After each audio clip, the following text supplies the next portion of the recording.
So if we're getting all these video game movie adaptions, I really hope those all involved take a look at why movies and TV shows like Sonic, The Witcher, and Detective Pikachu work and learn from it. But looking at Monster Hunter, I have my doubts.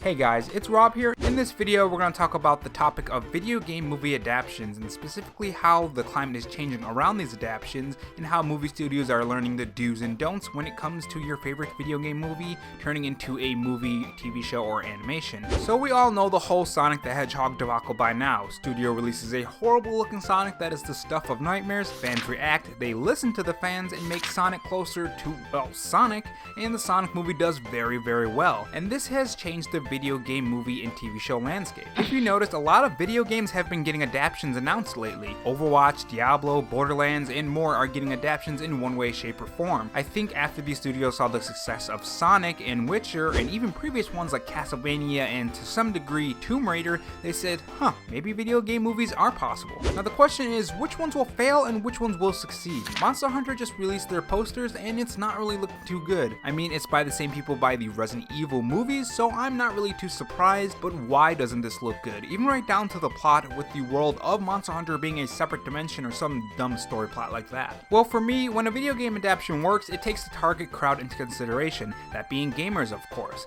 We need to think, hey, I remember that's from this part of the game, or hey, I know that item. Even right down to the plot points and recreations of countless hours we've spent into these games. Assassin's Creed is a good example of how to try to be like your source material, but absolutely fail. Sure, there are scenes where we thought, hey, that's from Assassin's Creed, or that's very Assassin's Creed-like Abstergo. Hey, that's Abstergo. We thought those things during Assassin's Creed, but then they changed a lot of other things. They didn't use recognizable characters or even try to fit them into the current Assassin's Creed lore. Now, new assassins are kind of the game's thing, tell one assassin's story like Ezio and move on to the next. And I think that's where a lot of these companies start to fail, is when they try to do their own thing with the video game properties. But you take a look at Sonic, which when you really think about it, shouldn't have worked. I mean, Sonic games don't usually involve humans.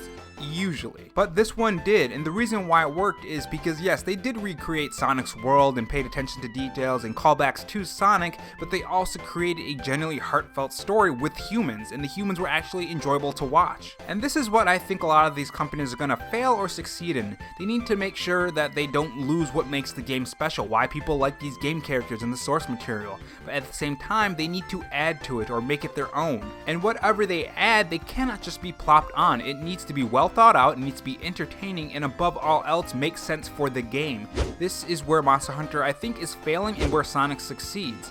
Now let's see if Illumination can make a Mario movie, because if it succeeds, my long-awaited Metroid Prime movie will finally be realized. One day, Samus, one day. So what do you think? Do you think video game movies are finally starting to hit their stride? Tell me your thoughts in the comment section below. If you enjoyed this video, make sure you leave a like, subscribe, and share, and I will see you guys in the next video. Have a good one.